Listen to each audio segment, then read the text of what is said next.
Bum, bum, bum, bum.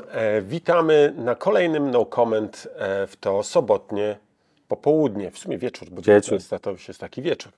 Dzisiaj ze mną jest Kamil, a Cześć. ja nazywam się Łukasz Żeligowski i razem porozmawiamy o bardzo ciekawym temacie, co zresztą zapowiadaliśmy na ostatnim kwadransie. Tak jest. O czym będziemy rozmawiali? No, o WorldCoinie.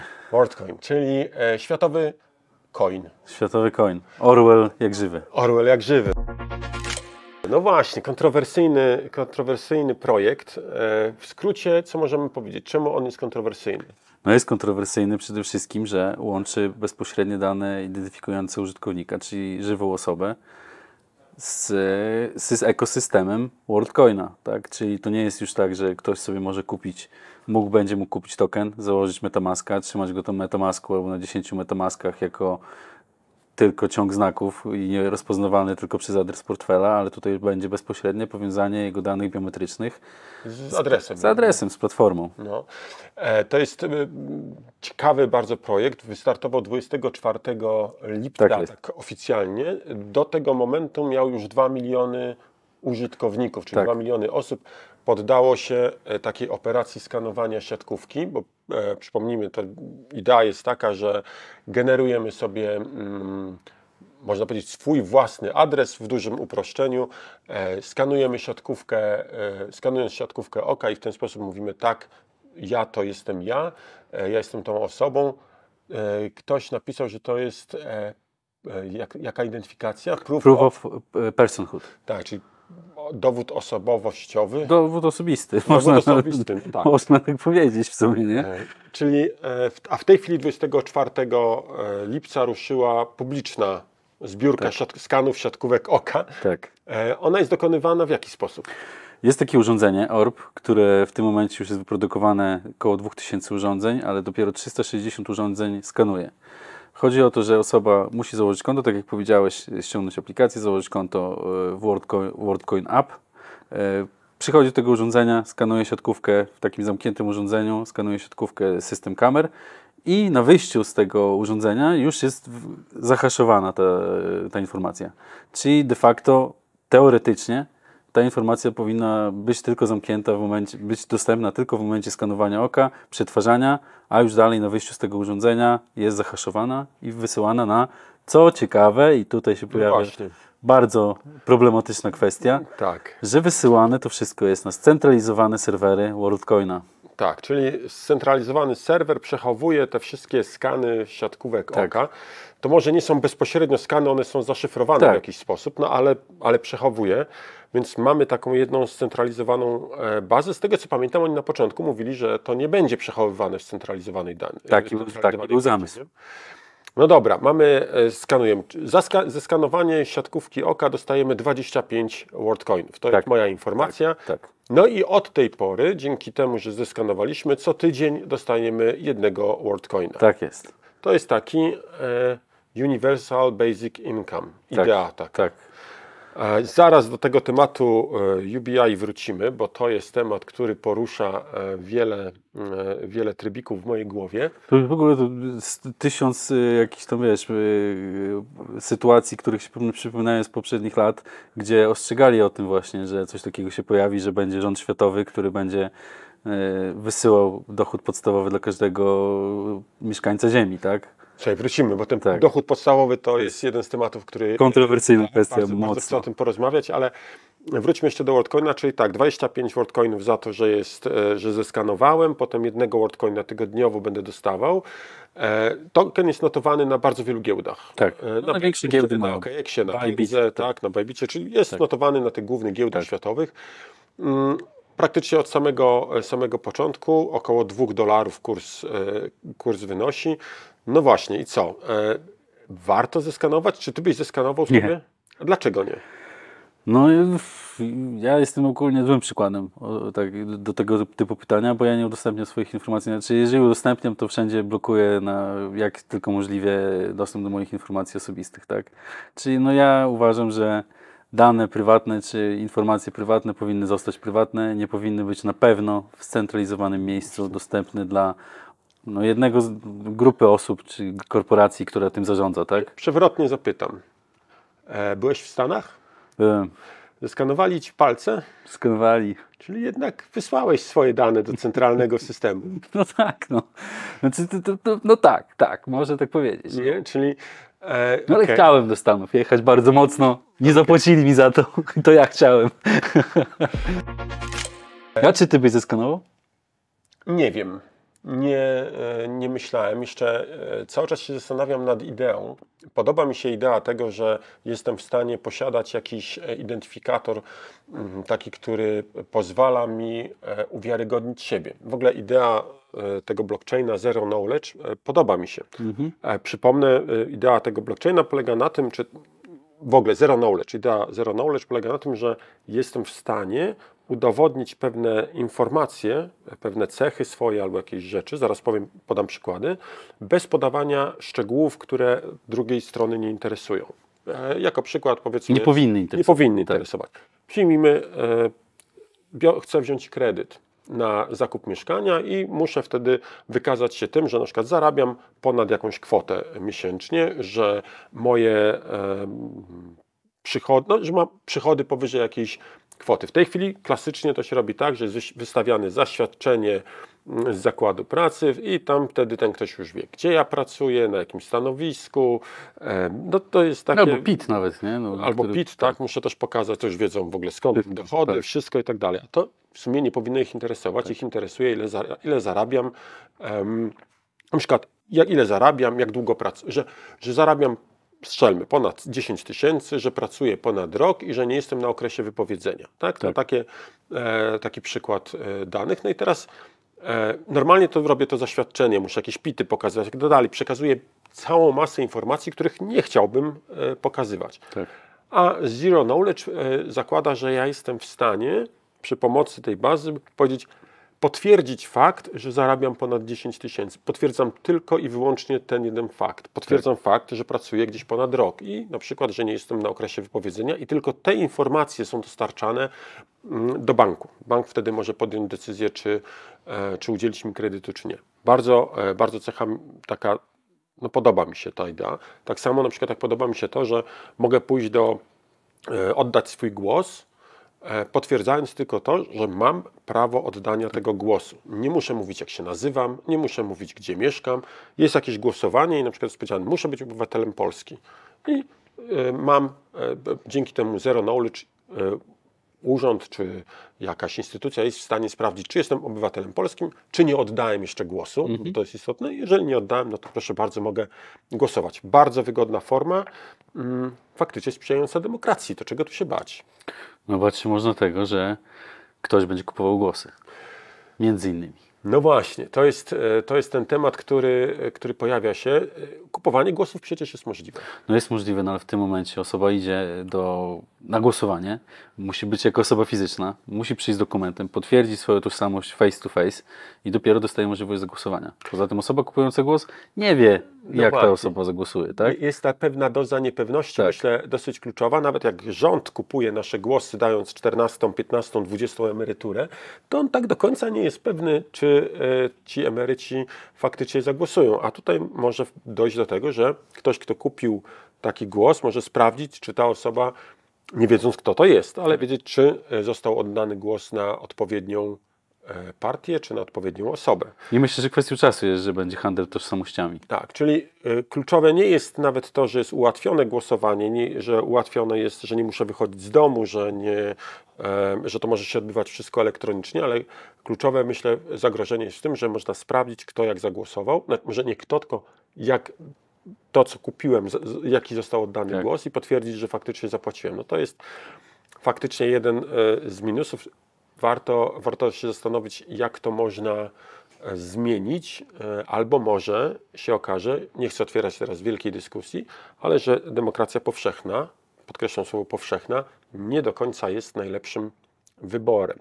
Ale o tym może porozmawiamy kiedy indziej. Jeszcze tak właśnie nawiązując do tego, co powiedziałeś o tych głosowaniach, no to tutaj Patrząc na to, że, no, bo dużo czytałem na ten temat, no i większość ludzi przychodzi tam tylko po to, żeby dostać te tokeny, czyli forma takiego airdropa. Dla nich ta tożsamość nie jest taka ważna, tak? No jeżeli patrząc na to, że ktoś dostaje $50 i jest w stanie oddać część swojej prywatności, no takiej bardzo prywatnej części swojego ciała, na przykład, tak, no biometryka oka to jest unikalna część, no to myślę, że kupowanie głosów, czyli ktoś po prostu, że wejdzie i zagłosuje tak jak inna osoba będzie chciała za $10, to będzie powszechne. No właśnie, to jest... pojawia się tak kolejna kontrowersja, bo główni użytkownicy, czy osoby zeskanowane pochodzą z krajów rozwijających się, tak? Mówimy tutaj o Azji, o Afryce, więc to też pokazuje, że to są raczej mieszkańcy tych krajów, w których ta ochrona danych osobistych nie jest jeszcze tak rozwinięta. Ludzie jeszcze nie mają poczucia wartości tych danych. To też jest zastanawiające. No, w Stanach Zjednoczonych w ogóle WorldCoina nie ma. Tak, chociaż tutaj dzisiaj czytałem też, że no właśnie a propos tego, co powiedziałeś znowu, no Kenia zablokowała WorldCoina u siebie. Okej. Czyli rząd odgórnie doszedł do wniosku, że za dużo jest zagrożeń związanych z przechowywaniem właśnie tych danych wrażliwych, tak, na serwerach, bo to nie jest jasne, w jaki sposób są zabezpieczone te dane.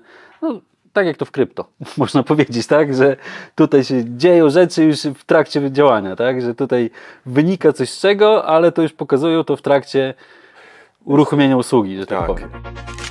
Wróćmy na chwilkę do tematu UBI, czyli Universal Basic Income, czyli dochodu gwarantowanego. No właśnie, powiedz, co myślisz o tym? No to tutaj wiem, że mamy rozbieżne opinie. Bardzo dobrze. Tak, no bo ja uważam, że AI, no to co się dzieje AI, no my jesteśmy dopiero na jakimś takim, myślę, małym kroczku w stronę tego, jak będzie wyglądała przyszłość związana ze sztuczną inteligencją. No ale myślę, że no biorąc pod uwagę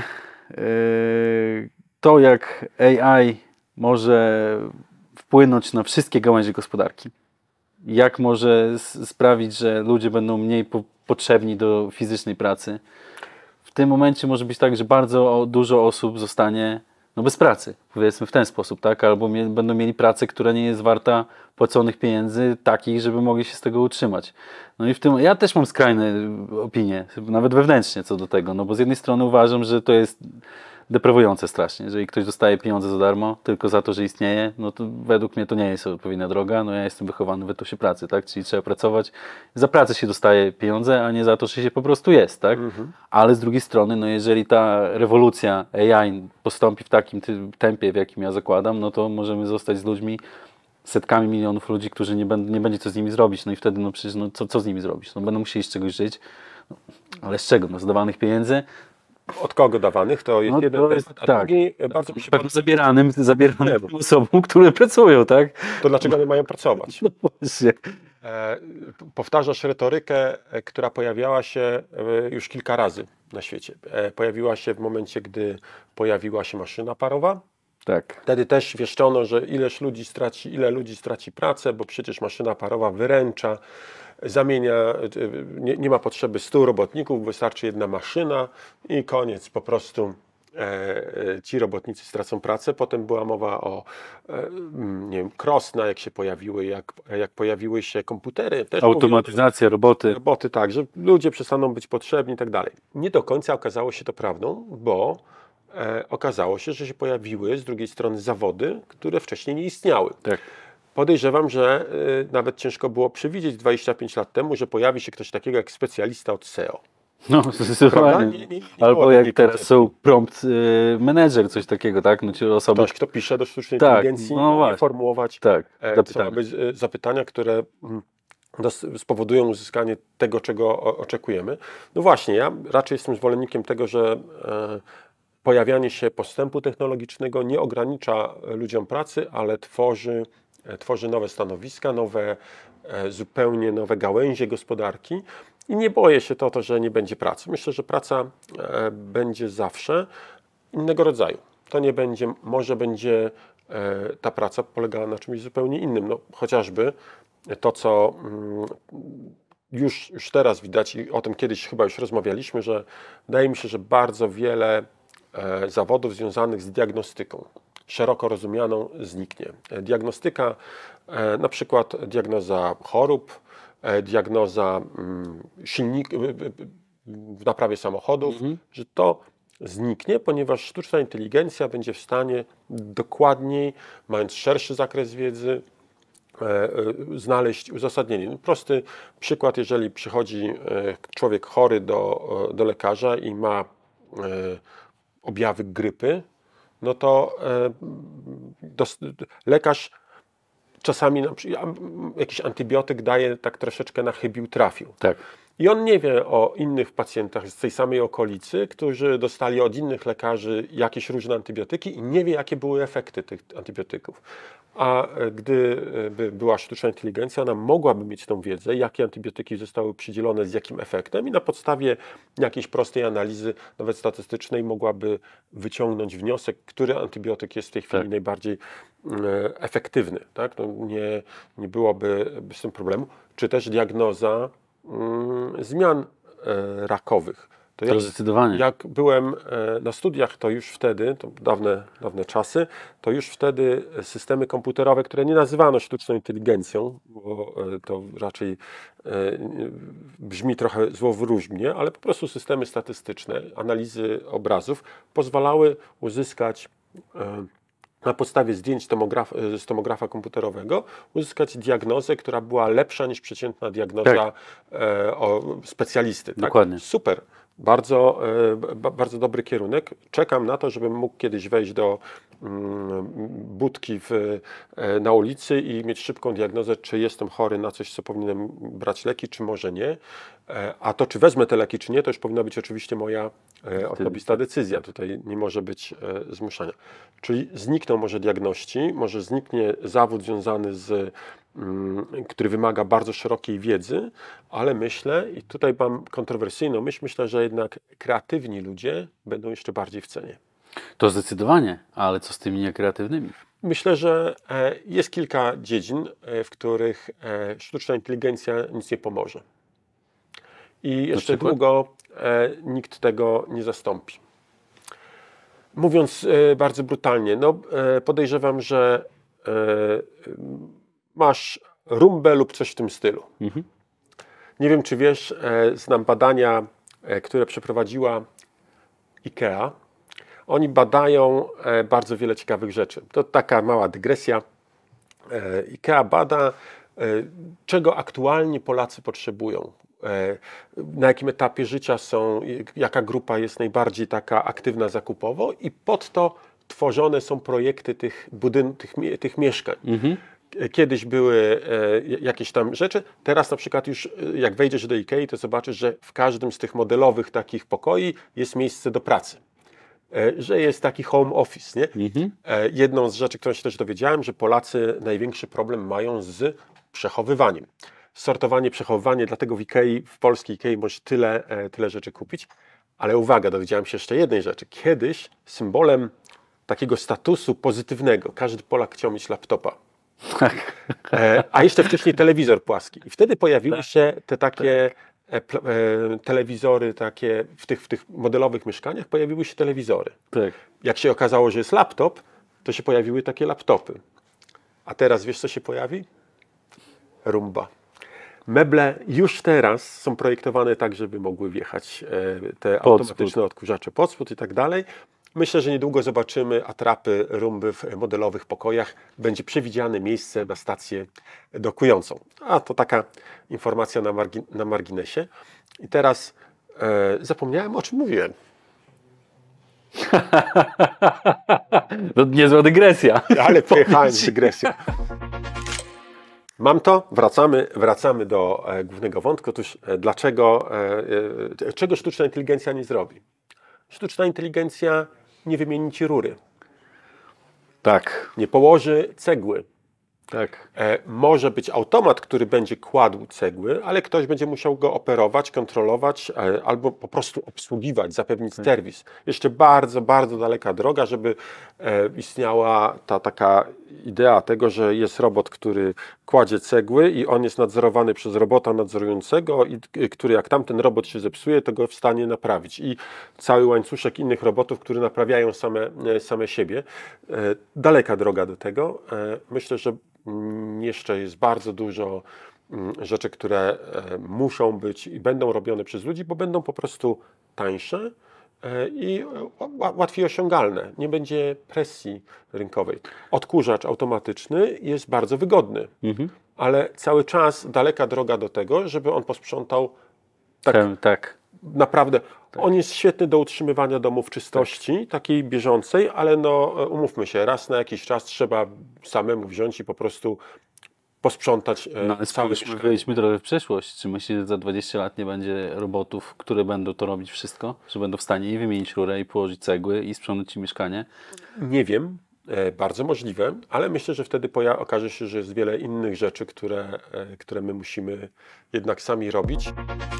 Ale zwróć uwagę, byliśmy w Japonii. No. I, nie wiem, czy zwróciłeś uwagę, ale chyba zwróciłeś, bo zwróciliśmy na to, że tam było pełno osób, które robiły niepotrzebne rzeczy. Że jak się pojawiło nagle na skrzyżowaniu 20 osób, to nagle znikąd pojawiało się 4 osoby, które kierowały ruchem 20 osób. Albo staliśmy na konferencji, gdzie stał przy schodach jakiś człowiek, który przez całą konferencję mówił do siebie, mówił do ludzi w sumie, ale nikt go nie słuchał. Do każdego wchodzącego mówił dzień dobry. Tak. Czy ty nie masz wrażenia właśnie, że tam już są takie, no nie chcę tu brzydko powiedzieć, takie prace nikomu niepotrzebne, że tylko po to się daje pracę, żeby ludzie nie byli bezrobotni? Ja myślę, że raczej w drugą stronę bym poszedł. Powiedziałbym, że to jest raczej praca, która nadaje prestiżu. Nie osobie pracującej, tylko danemu miejscu. Czyli może się okazać, że będą restauracje całkowicie automatyczne, ale to będą jakieś takie zwykłe. Natomiast te bardziej prestiżowe, jak będziesz chciał trochę podnieść prestiż, prestiż jest jedną z rzeczy, na którym każdemu człowiekowi zależy, to będziesz miał na przykład obsługę całkowicie ludzką. I dzięki temu ludzie będą mieli pracę. Może niedługo usłyszymy o tym, że dany hotel chwali się tym, że u niego wszystkie pokoje są sprzątane przez ludzi. I to będzie element prestiżu, a nie pokazania tego, że jesteśmy tacy zacofani. Znaczy to jest trochę racji w tym, co mówisz, no bo wiadomo, że teraz już nawet rzeczy, które są handmade, są dużo droższe i lepiej postrzegane. Te unikalne. Te takie rzeczy, których nie będzie można powtórzyć. To mi trochę przypomina taką pętlę, jaką zatoczyliśmy, jak znowu wracam do swoich studiów, studiowałem techniki multimedialne i tam między innymi pojawiała się również sztuczna inteligencja. Ale była mowa wtedy był rozwój kart dźwiękowych. I pierwsze działające karty dźwiękowe, one prześcigały się w jakości dźwięku. Tak? Najpierw było tam 8-bitowe próbkowanie, potem pojawiły się tam częstotliwości 20 kHz, 40 kHz, potem 16-bitowe, 24-bitowe, tak dalej, coraz tak bardziej. A potem nagle zaczęły się pojawiać techniki kompresji, które powodowały, że ten dźwięk już nie był taki idealny. Tak. Czyli z jednej strony najpierw pokazano, potrafimy coś zrobić idealnie, a potem może jednak nie zawsze musi być idealnie, może musi być tak, jak wystarczy, żeby było dobrze albo bardzo dobrze. Tak? I teraz te wszystkie stratne systemy kompresji spowodowały, że muzyka cyfrowa się bardzo upowszechniła, a teraz znowu jakby w drugą stronę wahadło znowu się wychyla, czyli te wszystkie kodeki związane z bezstratnym kodowaniem dźwięku znowu zaczynają wchodzić, bo już przestało być ważne miejsce, tylko zaczyna być ważne, wtedy problemem było przechowywanie tych danych. Czyli mamy taką sinusoidę, raz u góry, raz na dole i zmieniające się wahadło. Tak samo może być tutaj. Najpierw prześcigamy się w tym, tu sklep całkowicie automatyczny, zero sprzedawców, w ogóle bierzesz sam rzeczy, spółek, wychodzisz, płacisz, nic nie musisz robić. I niedługo się okaże, że sklepy, w których jest obsługa, człowiek cię obsługuje, gdzie możesz mieć kontakt z tym drugim człowiekiem, to będą to takie sklepy, do których każdy będzie chciał chodzić. Nie? I się okaże, że to nawet nie będą musiały być jakieś bardzo drogie sklepy, bardzo prestiżowe, tylko on po prostu to będzie element zwiększający atrakcyjność danego sklepu, że będziesz chciał pójść i porozmawiać. Kupowałem niedawno pralkę i mogłem kupić tą pralkę w internecie. A jednak poszedłem do sklepu, chciałem, żeby mi ktoś opowiedział, bo ja mówię, nie znam się. Nie znam się, liczę na to, że ten sprzedawca będzie wiedział choć trochę więcej niż ja. No sprzedaję te pralki 8 godzin dziennie, tak? No to chyba coś mi powie. I przynajmniej pokaże mi jakieś cechy. Czy mu uwierzę, czy nie, to już jest jakby mój wybór, nie? Ale wolałem, żeby oprowadził mnie sprzedawca. Oczywiście koniec końców sprawdziłem, czy cena nie odbiega znacząco od tego, co mogę mieć w internecie, ale byłem jednak w sklepie. Nie? Ale czy nie masz wrażenia, że to jest właśnie specyfika ludzi w naszym wieku? że tak powiem. O nie. Że to nowe pokolenie zupełnie nie myśli w tą stronę, że oni wolą jednak kupić w internecie, mieć z głowy. Nie interesuje ich za bardzo, żeby porozmawiać z drugim człowiekiem, bo ja rozumiem, o co ci chodzi. Ja mam to samo, że jeżeli mam coś staruszku. Nie, no to wolę iść i dowiedzieć się na miejscu, porozmawiać z kimś, tak? Ale to z drugiej strony jest taki kasus, jak mamy babcie, które chodzą na pocztę zrobić przesłać przekaz, tak? My już trochę bardziej jesteśmy, już robimy przelewy internetowe, tak. A z drugiej strony pokolenie Z, czy te kolejne pokolenia, no nie wiem, czy one będą miały potrzebę pójścia do sklepu i zobaczenia czegoś. Coś nowego. No ciężko przewidzieć. Chociaż jedna rzecz mnie tutaj tak trochę zastanawia w tym całym WorldCoinie i koncepcie tego wszystkiego, no bo jeżeli spojrzymy na wszystkie zastosowania, które AI do tej pory miało, czyli no jakieś tworzenie grafik, tworzenie treści. No już filmy tworzy. Filmy tworzy. No teraz czytałem nawet, że ludzie, jakaś grupa osób postanowiła stworzyć firmę na podstawie tylko AI, czyli tworzyli wszystko na podstawie rekomendacji stworzonych przez AI.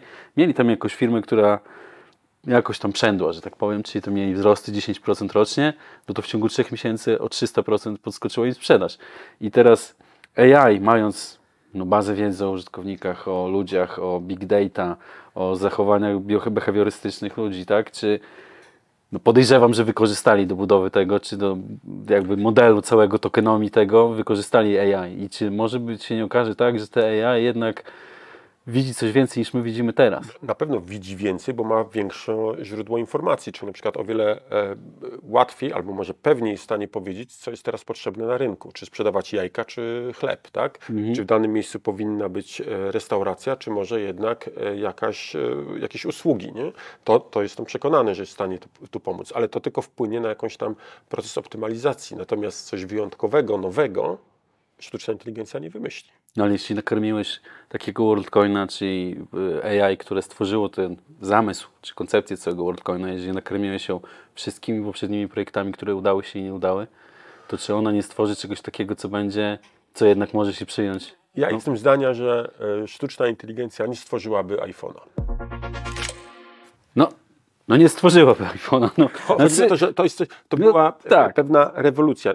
I nie chodzi teraz mi tylko o Apple'a, natomiast o koncepcję. Wszystkie firmy, które coś stworzyły, coś zupełnie nowego, no nie, myślę, że Walkmana by nie stworzyła, bo to jest zupełnie nowa koncepcja, nie? Coś zupełnie nowego. Myślę, że gdyby zapytać sztuczną inteligencję, która byłaby nakarmiona tylko i wyłącznie rodzajami pojazdów, które istniały do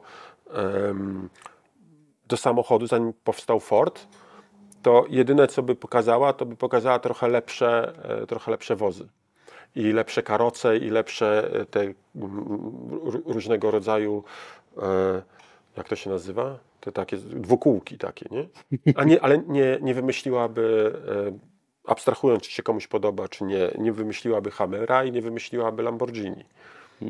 Tak. Znaczy, biorąc pod uwagę ilość informacji, którą teraz może pozyskać, no to nie wiem, czy by nie wymyśliła. Czy nie wymyśli w przyszłości czegoś, co zburzy całkowicie model, w którym istniejemy, bo znajdzie coś, czego my potrzebujemy, nie wiedząc o tym, że tego potrzebujemy. No bo ona jednak, człowiek nie ma takiej możliwości, percepcji, żeby zebrać te wszystkie dane do kupy, przetrawić i wypluć coś, co myślę, że to sztaby osób musiałyby to robić, tak? A w tym momencie, sam ChatGPT jest takim narzędziem, że wiesz, tam sam używałeś.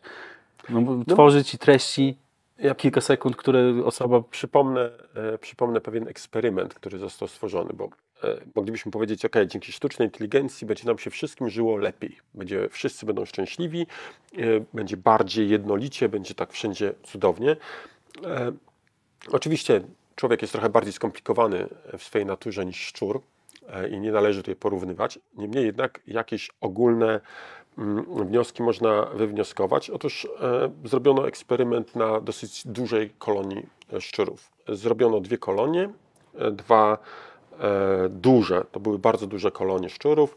Jedne miały ograniczone pożywienie, musiały walczyć o to pożywienie, ono było ukrywane, one wymagało od nich jakiegoś działania, żeby je zdobyć i nie miały wcale idealnych warunków. Było raz zimno, raz mokro, raz ciepło, raz za sucho i tak dalej. A druga kolonia miała idealne warunki. jedzenia tyle, ile potrzebowali, cały czas czysto, bardzo dobra temperatura, kiedy ma być ciemno, było ciemno, jak jasno, to jasno i tak dalej. Co się okazało? Ta druga kolonia popadła w totalny marazm. Samce przestały współżyć z samicami, przestały rodzić się nowe szczury i doszło do ogólnego takiej apatii. Tam było czytać, że wręcz wyglądało to jak jakiś taki stan odurzenia. Zresztą po prostu leżały i nic nie robiły. I zdychały. I zdychały. W tej pierwszej kolonii, gdzie były trudne warunki, efekt był wręcz odwrotny. Ta kolonia się bardzo dynamicznie rozwijała. Owszem, były szczury, które zdychały z głodu, ale to były jednostki, natomiast sama kolonia była zdrowa, nie było jakichś istotnych chorób, rozwijała się bardzo dobrze, więc nie wiem, czy przypadkiem wprowadzenie zbyt takich cieplarnianych warunków właśnie nie spowoduje, że stajemy się tą kolonią marazmową i wyginiemy. I wracam teraz taką pętlą do właśnie tego dochodu gwarantowanego. Że taki dochód gwarantowany to jest taki krok w stronę takiego ciepełka i czy to nie spowoduje jednak w ludziach takiego zachowania doskonale według mnie opisanego w enty raz powtórzę tą książkę w No Comment Limes Inferior Janusza Zajdla, gdzie jest właśnie pokazane to, jak wygląda społeczeństwo, gdzie występuje ten dochód gwarantowany. To nie jest główny temat w żadnym wypadku, jest to jakaś tam poboczna rzecz, ale wyraźnie widać, do jakich degeneracji, on to pokazuje, jakich degeneracji może doprowadzić właśnie istnienie tego dochodu gwarantowanego, gdzie ludzie mają zagwarantowany dochód i oni nic nie muszą robić, a jak nic nie muszą robić, to w większości ludziom nic się nie chce i oni po prostu wegetują. Tak. Nie mają motywatorów, żadnych motywatorów do tego, żeby działać. To możemy potwierdzić w ten sposób nawet. Nam się wydaje, że chcielibyśmy być cały czas na wakacjach. Tak, cały czas na wakacje. Wakacje to jest to, jejku, jak ja bym chciał pojechać na wakacje. Tak. No nie wiem, Kamil, jak ty, ale jak ja jestem 2 tygodnie na urlopie, to pod koniec tych 2 tygodni to już mam dosyć. Tak, tak. No, ja już nie wiem, co z sobą zrobić, nie? Już szukam sobie jakiegoś zajęcia, już coś bym chciał. Ja w ogóle nie potrafię w sumie, no bo ja nawet na urlopie siedzę i sprawdzam, co się dzieje. Ale jest coś w tym, tak jak mówisz, że chciałoby się coś wrócić do pracy. Tak, ludzie mają jednak potrzebę, oczywiście jestem w stanie sobie wyobrazić, że nie dla każdego to będzie praca. Tak. Może dla kogoś innego to będzie dłubanie przy samochodzie, czy przy czymś w ogródku i tak dalej, ale my mamy naturę działania. Jeżeli zaczniemy nie być pobudzani do potrzeby do działania, no to może faktycznie popadniemy w jakiś marazm. I teraz ten WorldCoin jako idea tego uniwersalnego przychodu, no właśnie mi się raczej bardziej kojarzy i tutaj trochę będzie eschatologicznie, kojarzy mi się z tą wizją, jaką święty Jan przedstawił w swojej apokalipsie, w tej wizji końca świata, gdzie jest mowa o znamieniu bestii i tym numerze, który każdy będzie miał wytatuowany na czole i na ręce i bez tego numeru nie będzie mógł nic kupić i nic zjeść. Widzę pewne podobieństwa, tak, które trochę mnie martwią. Tak, trochę się zgadzam z tym. Prawda? Tak. 2000 lat temu ktoś coś takiego wymyślił. To bardzo abstrakcyjnie, ale można to przenieść na... Jeden powie, że ktoś wymyślił, ktoś inny powie, że miał wizję, a jeszcze inny powie, że to jest coś, co podyktował mu Bóg. No taka wizja dosyć straszna. Ale z tym się zgadzam, że trudności dla człowieka szczególnie, no to powodują rozwój, tak? No jak jest problem, no to trzeba go rozwiązać. Były badania antropologiczne nawet na ten temat i porównywali rozwój ludzi na różnych szerokościach geograficznych. Że im trudniejsze warunki były do życia, do pozyskania pożywienia, tym się lepiej rozwijały dane społeczeństwa. Oczywiście nie za bardzo, bo jak jest za trudno, no to hamuje rozwój. Tak. Ale jest pewna, dlatego w klimacie umiarkowanym mamy jednak te cywilizacje, które rozwijały się w klimacie umiarkowanym, są najbardziej rozwinięte. No nawet na logikę, no to wiesz, no w naszym klimacie, żeby zbudować dom, żeby w nim zamieszkać, no to trzeba go zabezpieczyć przed wilgocią, przed zimnem. Przed ciepłym, no a jeżeli jesteś w Afryce, no to wystarczy, że zbudujesz sobie... Tak, to była moja obserwacja, jak byłem na jednej z wysp karaibskich. Tam faktycznie cały rok można leżeć do góry brzuchem i nic nie trzeba robić. Wody jest w bród, wystarczy parę liści palmowych, żeby się przed tą wodą osłonić. Słońca jest akurat tyle, ile potrzeba. Jedzenia jest po prostu tyle, że widzisz, wypływasz. Tak. Wypływasz, jesz, nic nie musisz robić. Tak. W naszym klimacie, jeżeli nie zadbasz o przyszłość i nie będziesz myślał o przyszłości, to umrzesz, po prostu zginiesz. Z głodu, z zimna, z przegrzania również, tak? Więc to jest, to pobudza do działania, pobudza do kreatywności i do tego, żeby coś robić. No, takim trochę, powiedziałbym, nie sentymentalnym, tylko takim filozoficznym nastroju mamy dzisiejsze No Comment. No bo i cała koncepcja jest taka mocno filozoficzna. Czy według mnie ten dochód podstawowy to może odwrócić świat do góry nogami, nie? Słuchajcie, napiszcie, co wy myślicie o dochodzie gwarantowanym. Napiszcie, czy jesteście za, jeżeli tak, to dlaczego. Chociaż jedno, dwa zdania. I jeżeli jesteście przeciwni, to również napiszcie dlaczego. Jestem bardzo ciekaw opinii. Jednak było, nie było w grupie osób, w takim kręgu osób, które jednak myślą o wolności osobistej jako o pewnej nadrzędnej wartości. A to już raczej sugeruje, że chyba będzie więcej wśród nas osób, którzy zgodzą się z tym, co mówił i napisał w swoim liście święty Paweł, również w Nowym Testamencie: kto nie chce pracować, niech nie je. Taka tym końcówka. akcentem. Prawie kończymy. Właśnie. Ale jeszcze dwie rzeczy. Po pierwsze, subskrypcja, łapka w górę, komentarz, dzwoneczek dla Kamila i jego zespołu. Zależy nam na tym, żeby trafić do jak największej grupy odbiorców. Pomóżcie nam w tym. To jest coś, co was nic nie kosztuje, a nam może pomóc. Także zapraszamy do tego, żebyście udostępniali ten materiał i dawali innym możliwość zdobycia pewnej nowej wiedzy. A druga rzecz... Fakty, nie mity. Fakty, nie mity, oczywiście. Kamil, co masz na dzisiaj, powiedz? To ja mam fakt o pchłach. O! Że pchła potrafi skoczyć ponad 350 długości swojego ciała.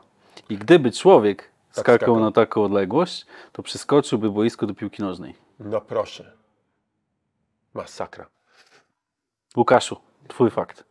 No ja mam taki fakt kontrowersyjny fakt. Otóż rozmawialiśmy o filmie Barbie, że nie jest taki fajny jak Oppenheimer. Oppenheimer polecam, naprawdę. Tak. Nie wiem, napiszcie, co myślicie. Który? Oppenheimer, Barbie? Barbieheimer, tak. Ja mam fakt, który pokazuje, że kobiety i mężczyźni się jednak różnią. O, nowość. Nowość. Słuchaj, nie wiem, czy wiesz, niektórzy twierdzą, że się nie różnią. Ja jestem zdania, że się różnią i oto jeden z elementów, jedna z różnic. Otóż okazuje się, że mężczyźni znacznie częściej puszczają bąki niż kobiety. Ale, żeby było wyrównanie, Boję dodać, ale dobra. To te damskie są dużo bardziej intensywne. Taki fakt warty zapamiętania. Chciałem tego dodać, ale przyszło mi to do głowy. Tak się okazało, że naukowcy to również zbadali. Są bardziej jadowite. Myślę, że są bardziej jadowite i podstępne. Tak. I tym bardzo istotnym faktem kończymy dzisiejszy No Comment. Do zobaczenia już we wtorek o 9:30 i na następnym kwadransie z Kangą i za tydzień, jak zwykle w sobotę o 19:00. Cześć. Dzięki, hej.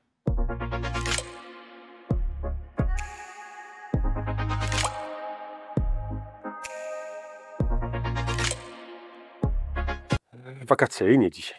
Na spokojnie. Pogoda cudowna, słoneczko świeci. No przed chwilą lało, nie? To był sarkazm. Jak wczoraj widziałem taki, wiesz, ten mem. Tam gada długości, jeden mówi: gdzie jedziesz na wakacje? Ja tu Włochy, Hiszpania, Portugalia, a ty? O, ja tu do Jastarnia. Chłopie, chyba była podwyżka.